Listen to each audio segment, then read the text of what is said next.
Global 9 Honor students, and welcome to week 26. We are in March 15th through the 19th. St. Patrick's Day will be on Wednesday, so go Irish. This screencast is going to be covering some of the materials that we'll be talking about with the Qing Dynasty and the Han Dynasty of China. So what I'm going to do is navigate over to our self-paced folder, and your teacher may have this for you. One of the easy ways to do and understand and to learn the different Chinese dynasties is to learn this very simple song. And while I did not break out the piano for you today, I found this on the web, and it's a real easy way to learn how to make sense of all the dynasties. So I'm going to click play here, and we'll check it out. Make sure my volume's up a little ways. So you've probably heard this melody before. And here we are at the Sui Tang song part. It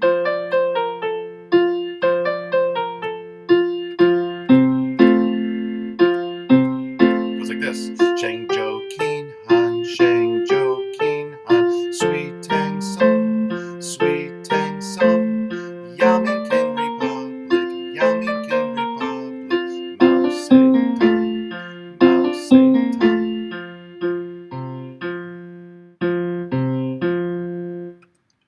Don't tell anyone that I just sang that song. But that's how it goes. And if you learn that, I'm sure if you sing it in class, your teacher might give you extra credit. So we are looking at the fictional dynasty of the Shang, which probably never happened, more legendary than anything.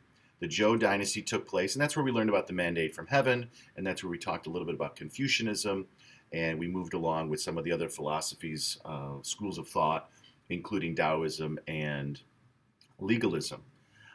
Today and this week, we're going to focus on the Qing and Han Dynasty. The Qing Han Dynasty is not going to last very long. I don't know, maybe 20, 30 years or so under Emperor Shi Hongdi.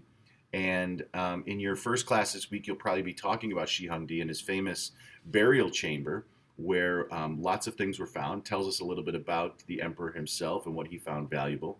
But he's also most famous for unifying China after the Warring States period. During that time, he also began work on the Great Wall of China, which would later be completed in the Han Dynasty.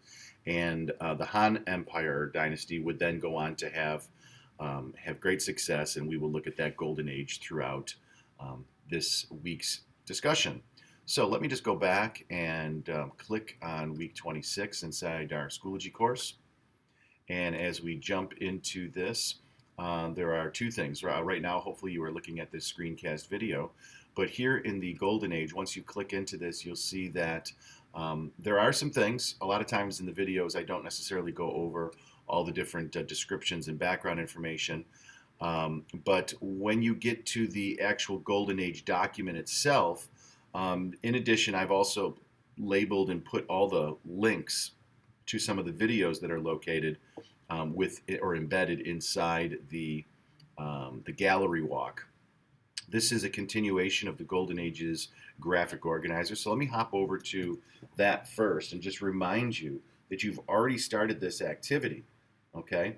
Last week we did the Guptas. Obviously, this week we're going to be looking at week 26 with the Golden Age here of the Han Dynasty. But you've already done Greece and Rome. So we've been talking about now these classical civilizations for about 6 weeks now,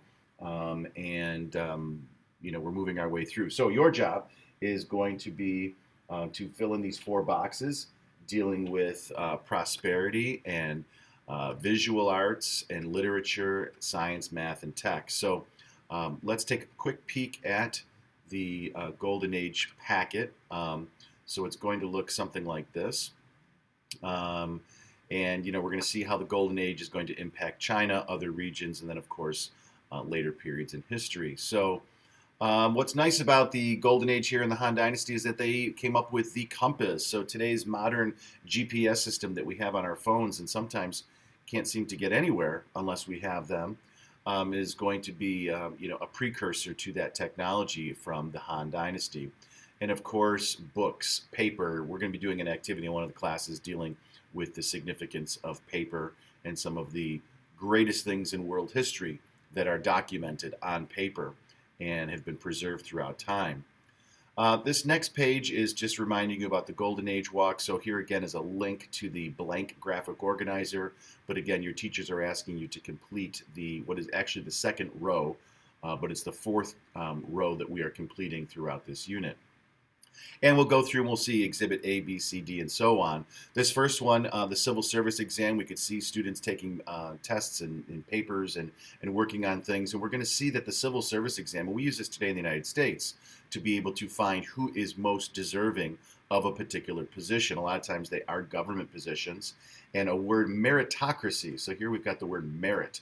And we see this with Boy Scouts and Girl Scouts and different clubs, where if you do something good, you get more merits. So you will rise up in the profession, the occupations, with the more merits you get. So based on meritocracy is better than the friends and family plan that we seem to have in private companies and or other areas of life. So the Chinese came up with this system to best find the most qualified person.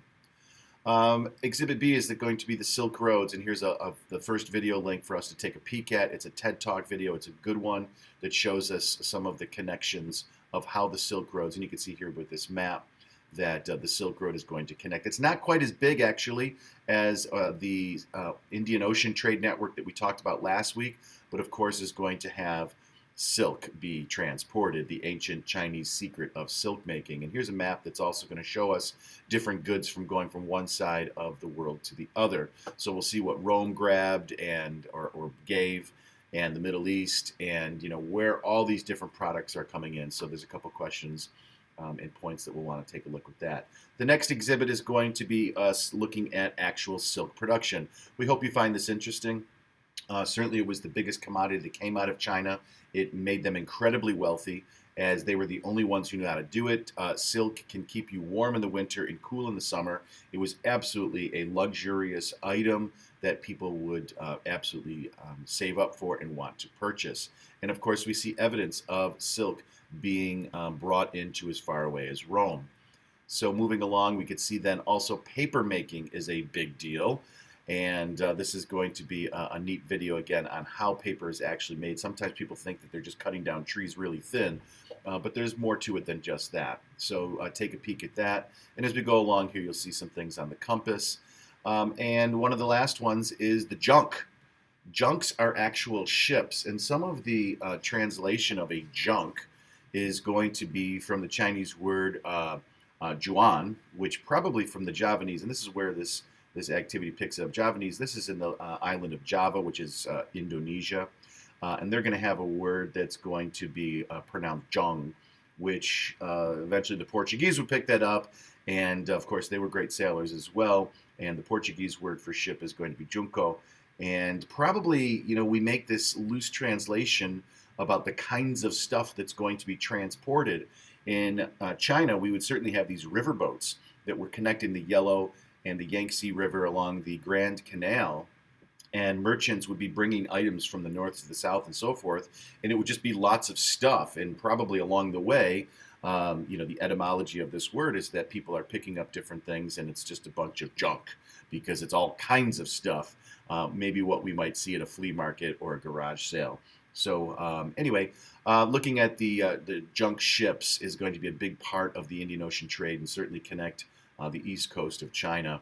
Lastly, we'll get into some of the artwork and technology of the Han Dynasty, and then a couple of questions here to answer, just as you've done in the previous Golden Age packets along the way. So this week, we're going to be studying the Qing Dynasty with Shi Hongdi. In class, out of class, you'll be taking a look at the Golden Age of the Han Dynasty. If you have any questions, don't hesitate to email your teacher. I hope this video helped.